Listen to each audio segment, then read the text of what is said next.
ఆవిడ చేసిన liquor scam లో ఇన్వాల్వ్మెంట్ గురించి మేము చార్జ్ షీట్లలో చదువుకున్నది మేము చెప్పగలుగుతాం కానీ అరెస్ట్ ఎందుకు చేసిండ్రు, ఎప్పుడు చేసిండ్రు, ఏ సమయం సందర్భం మాకెట్లా తెలుస్తుంది? అరవింద్ తో పాటు బీజేపీ నాయకులు చాలా మంది కవిత అరెస్ట్ అవుతుంది అని చెప్పుకుంటూ వచ్చింది.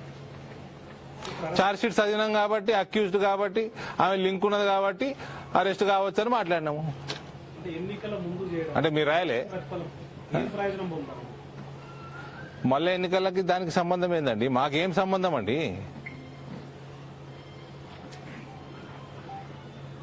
ఆమె క్యాండిడేట్ కూడా కాదు. మిమ్మల్ని ఏడ పోటీ చేసినా అప్పట్లో పోటీ చేసి ఓడిస్తానన్నారు. అంటే జైల్లో నుంచి నామినేషన్ ఇస్తారా? మరి నాకు తెలియని ప్రశ్నలు నువ్వు ఎందుకు కొడుతున్నావు నన్ను? మిమ్మల్ని ఓడిస్తాను కదా. మరి అదే అడుగుతున్నా, మరి ఆమె అన్నది జైల్లో నుంచి నామినేషన్ ఇస్తారా? మరి క్వశ్చన్ మార్క్ పెట్టేయి.